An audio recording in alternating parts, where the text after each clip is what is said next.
All right, so for this deep dive, you've brought some really interesting material. And I have. we're going to be looking at forgiveness, Yes. and we're going to be looking at excerpts from this book, Forgiveness, Heal Your Past and Find the Peace You Deserve by Lori Rubenstein. That's right.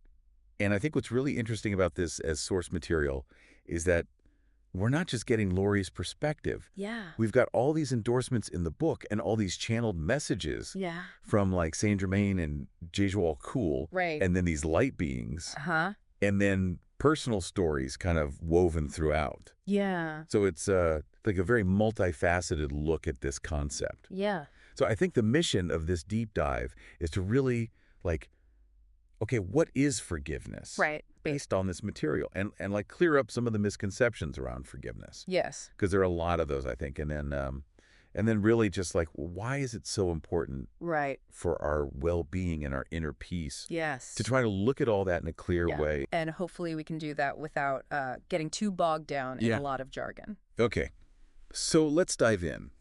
When we talk about forgiveness based on this material, what is it? Well, one of the really fascinating things right off the bat is the emphasis on forgiveness as a deliberate act. And this really comes through clearly in the channeled wisdom from the light beings. They actually say, quote, when a person says, I cannot forgive, what they are really saying is, I will not. So it's being presented as a decision, Yeah. not necessarily a feeling that just spontaneously arises. Right. You know, you can choose to forgive even if you're still hurt Yeah. by what happened. And I mean, raises an interesting point about the ego, doesn't it? Right. Maybe the ego clings to the narrative of victimhood, Yeah. and choosing to forgive actually challenges that deeply ingrained part of ourselves. Yeah. And I think, you hear a lot of people say like, well, I just don't feel like forgiving. And I think what this is suggesting is that the feeling comes later. It's not a prerequisite to forgiveness. That's a really good point. It's almost like you make the decision and then the feeling follows. Right. In fact, Lori uses the metaphor of planting a seed. Yeah. You know, you make the choice to forgive. Yeah. You tend to that forgiveness. Yeah. But the growth takes its own time. Yeah. Right. Yeah. It's not necessarily going to sprout up immediately. Right. And she actually talks about what she calls the forgiveness fallacy, Okay. which is this expectation that as soon as you decide to forgive, you're going to feel better. Right. And it just doesn't work that way. It's a process. Yeah. It's a process. Absolutely. And that's important to keep in mind. Yeah. Okay. So, what are some of the misconceptions that these excerpts are trying to clear up? Right. About forgiveness, I think a big one is this idea that it excuses the person who hurt you. Oh, absolutely. And that is such a big hurdle for so many people. Yeah. They feel like if they forgive, they're somehow saying that what happened was okay, Right. or that they're letting the person off the hook. Yeah. The excerpts are really clear on this, though. Forgiveness is not about condoning Yeah. bad behavior or saying that what happened was acceptable. Yeah. It doesn't obligate you to reconcile Right. the person who harmed you. Yeah. And it definitely doesn't mean that you are weak. Right. In fact, as we see later with Immaculée Ilibagiza and Eva Kor's stories, which we'll talk about, Yeah. choosing to forgive Yeah. in the face of truly unimaginable atrocities Yeah. can actually be an act of incredible strength and Right. personal power. So if it's not about the other person, then who is forgiveness for? The resounding message throughout all these sources is that forgiveness is first and foremost a gift that you give to yourself. I love how Saint Germain puts it in one of the channeled insights. He says, quote, holding on to bitterness and resentment only continues to harm you. The person who caused the hurt has likely moved on with their life. So those negative emotions are really seen as being rooted in the ego. Yeah. Whereas your heart, your soul, ultimately desires peace and happiness. Yeah. So releasing that emotional baggage is presented as absolutely essential for your own well-being Yeah. and for moving forward in a healthy way. Okay, so we're kind of getting a clearer picture Yeah. of what forgiveness is and what it isn't. Yeah. But let's talk about the why. Right. Why is it so important to engage in this process, which, let's face it, it can be really painful. It can be, yeah. Yeah. One of the really compelling aspects of this book is how it connects forgiveness to your overall health. Okay. I mean, for example, John Gray, men are from Mars, women are from Venus. Yeah. John Gray, he's quoted in the book as saying that, quote, chronic illnesses are often a result of being under stress for prolonged periods of time. Hmm. And of course, stress elevates cortisol levels. Right. And conversely, happiness is associated with lower cortisol levels. So think about it. If you're holding on to anger, bitterness, resentment, Right. that is a constant internal stressor on your body. Yeah. And we've talked about that a lot on this show, Right. stress and how it shows up in our bodies. Yeah. It's kind of scary. Yeah, it is. The book also references Dr. Joe Dispenza's work. Okay. And he points out that we can actually become addicted to certain negative thought patterns. In fact, we can mentally replay past stressful situations Yeah. so vividly that our bodies react as if they are happening in the present moment. Yeah. We're constantly in that fight or flight mode. Right. And over time, this can really compromise the immune system. Yeah. It can mess with blood sugar regulation. It can make us more susceptible to all kinds of illnesses. Yeah, it's like we're stuck in the past. Yeah. And forgiveness is presented as a way to break free from that cycle of negativity. Think how often we ruminate on past hurts. Yeah. Forgiveness gives us a way to stop that internal replay and move on. And it's not just physical health, right? No. We're also talking about energy. Yes. And our spiritual evolution. No, that's right. Forgiveness really leans into the idea that our thoughts are energy and that this energy has a real impact on our lives.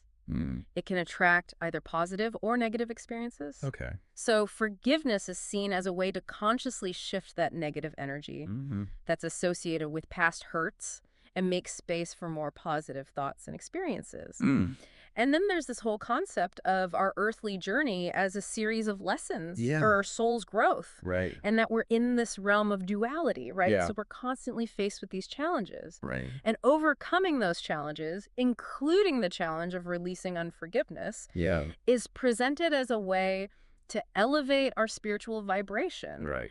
Think of that as our overall emotional and mental state. Yeah. And by raising our vibration, we progress on our spiritual path. Okay, so this all makes sense conceptually, but how do we actually do forgiveness? Right. What are some practical things that we can do? Well, the book outlines several practical approaches. Yeah. And one of the most foundational ones is called the ABC model. Okay. And it's this framework that helps you analyze what happened. Okay. So you've got the activating event, which is A. Okay. Then you've got B, which is your belief about that event. Okay. And then C is the consequence, which is your emotional and behavioral reaction. Right. And the really crucial point here is that while we can't always control the activating event, we do have the power to choose our beliefs about it. Right. And this choice ultimately shapes the consequence. Yeah. The book gives some great examples, like getting stuck in a traffic jam, Right. or having a less than perfect Mother's Day. Yeah. And how adopting a different perspective on the same event can lead to completely different emotional outcomes. Yeah. I mean, it's really about recognizing that you have a choice. It's empowering. It is. And it leads right into the next point, which is consciously shifting your perspective. Right. The book emphasizes the need to be willing to see things from different angles, to actively release judgment, and to choose viewpoints that are more helpful to your well-being. Right. It's about moving away from that rigid black and white thinking that often keeps us locked in those cycles of resentment. Yeah. So, for instance, instead of seeing someone's actions as purely malicious, can we consider other possibilities, even if we don't condone their behavior? Right. And that's not to say that what they did was okay. Of course not. But it's just like looking at it from a different lens. Exactly. Okay. So then there's Lori's actual process, which is the living with forgiveness process, which is her 4-step method. Right. So can you walk us through that? Sure. The first step is called acknowledgement and acceptance. Okay. And this is about facing the reality of what happened without trying to minimize it or pretend it didn't happen. Yeah. It involves acknowledging your own pain Yeah. and recognizing those negative emotions. Right. The hurt, the anger, the bitterness, the resentment. Right. And allowing yourself to feel those feelings because they're real. So it's not about like shoving it down or denying it. No, absolutely not. Okay. The second step is personal responsibility. Okay. And this is a really important point that often gets misunderstood. Yeah. This is not about blaming yourself for the other person's harmful actions. Right. Instead, it's about recognizing how you responded Okay. to the situation and understanding that your reaction is ultimately your choice. It's about looking at your part in the aftermath. Okay. Maybe how you allowed yourself to be affected, Yeah. or what beliefs you held that contributed to your suffering, Right. and to see this as an opportunity for growth. Okay. Lori actually gives a personal example from her first marriage, Right. where she realized she had controlling tendencies, Okay. and she was able to see how that might have contributed to the dynamic of the relationship without excusing her ex-husband's actions. Right. So it's a nuanced concept. Yeah. I think that's really important because I think a lot of people think of that personal responsibility as like, Yeah, oh, it was my fault exactly. that this happened. Yeah. But it's not what that is. No, it's not about blaming yourself for the other person's actions. It's Yeah. about recognizing your own agency in Yeah. how you respond. Okay. The third step is finding the gift. Okay. And this encourages you to look for the lessons and the opportunities for growth that emerged from that experience. Okay. Even in the most painful situations, Right. there's often something to be learned, Right. some inner strength that you discover, some new perspective you gain. Yeah.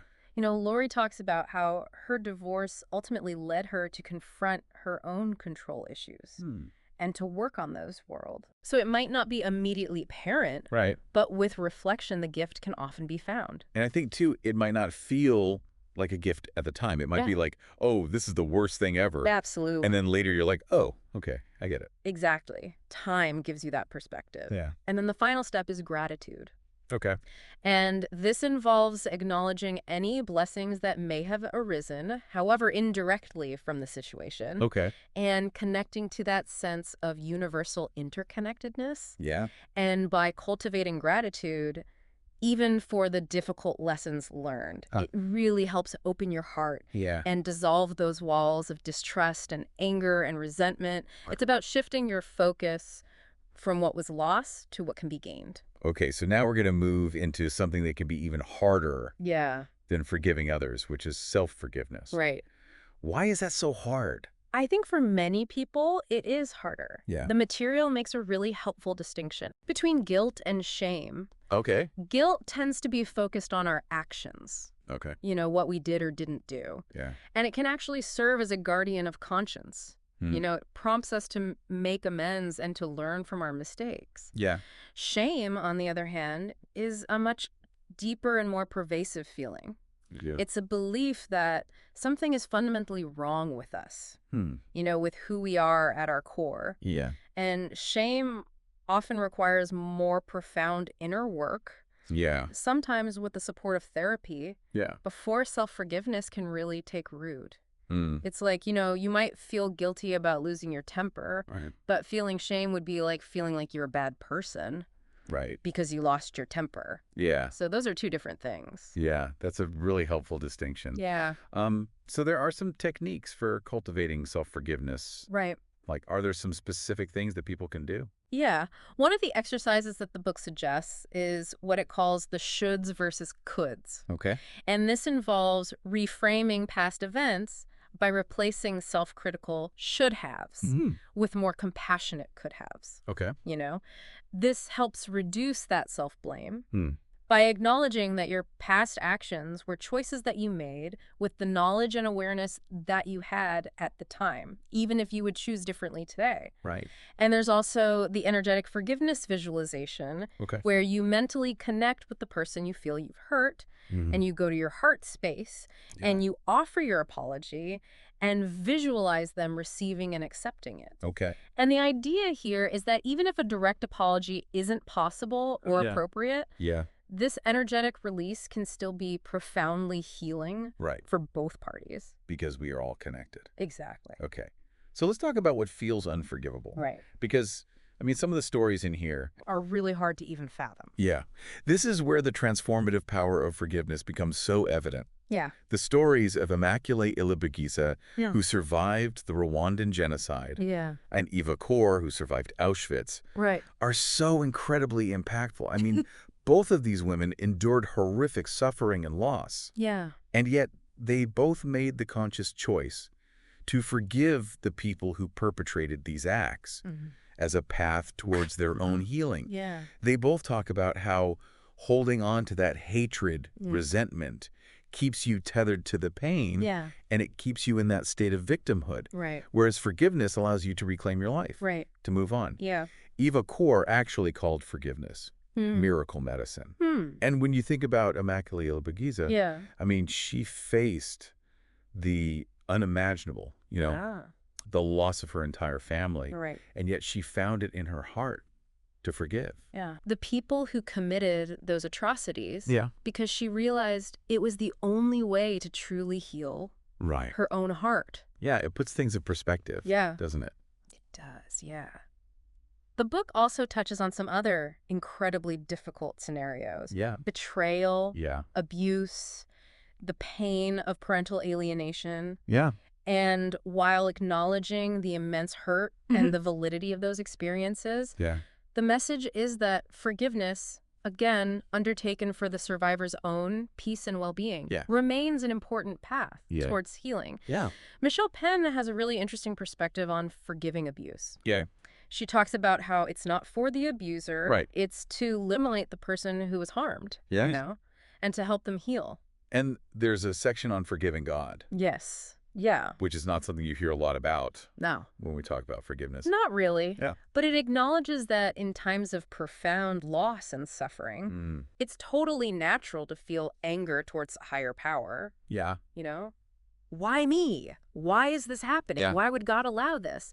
And the book introduces the concept of free will and the idea that our souls may actually agree to certain lessons before incarnating into this lifetime, And it offers a prayer that's designed to help you seek guidance, acceptance, and to actually transmute those negative emotions of anger and resentment into love and understanding. It's about shifting perspective, recognizing that we're co-creators of our lives.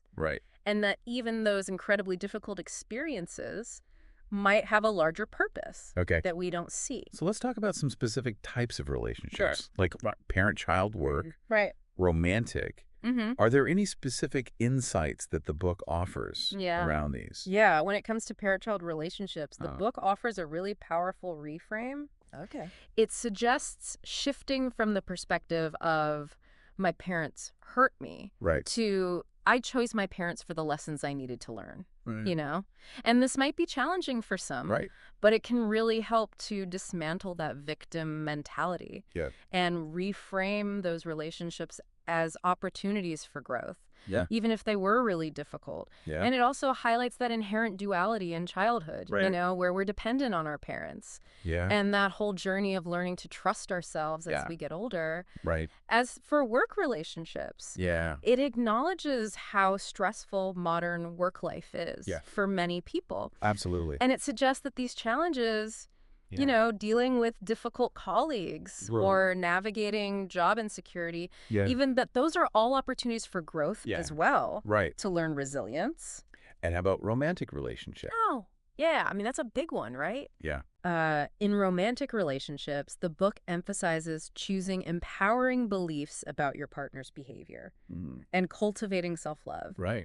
Lori shares her own experience with her current husband, talking about how she had to work on her own insecurities and actively choose self-loving thoughts rather than falling into victimizing patterns when they face challenges. It really underscores that our internal landscape shapes how we experience our partnerships. What about when you're dealing with a repeat offender? That's a tough one. I mean, what about those people who just seem to keep hurting you? Over and over again. The book acknowledges how difficult that is. And while the act of forgiveness is still encouraged, for your own inner peace, it's also really crucial to set healthy boundaries. Forgiving someone doesn't mean you have to put up with continued abuse. Or disrespect or harmful behavior. It's about releasing your resentment while also taking steps to safeguard yourself. You can say, I forgive this past hurt for my own sake, but I'm not going to allow this behavior in my life anymore. That's a really important distinction because I think people feel like they're giving up their power if they forgive. But true forgiveness is about empowering yourself. Right. not about becoming a doormat Right. for someone else's bad behavior. Right. So you can forgive and still hold healthy boundaries. Okay. The book actually provides some really interesting Yeah. tools and techniques that can help with this process. Okay, so can you tell us about some of those? Yeah. One of the things that it talks about is working with archetypes. Okay. So this is about consciously embodying different archetypal figures, like the compassionate healer Yeah. or the resilient warrior as a way to gain a different perspective. Yeah. Okay. On a challenging situation. Right. And to tap into those inner resources and wisdom that might be beyond our usual awareness. Okay. It also talks about emotional freedom technique, or EFT, which is also called tapping. And that involves gently tapping on certain acupressure points on your face and body while you're focusing on the emotion or issue that you want to release. Okay. And repeating an affirmation of self-acceptance. So it's presented as a really practical and accessible way to process those strong emotions. The hurt, the anger, the resentment that come up around forgiveness. Okay. And then there's the I am affirmation process. Oh, yes. And that's inspired by Saint-Germain. Yeah. And this involves consciously and repeatedly stating powerful I am affirmations. Okay. Like, I am peace. Yeah. I am strong. I am filled with love. Yeah. As a way to affirm your inherent divine nature, and cultivate a greater sense of self-empowerment and peace. Yeah. It's about choosing those positive declarations about yourself to counteract those negative beliefs.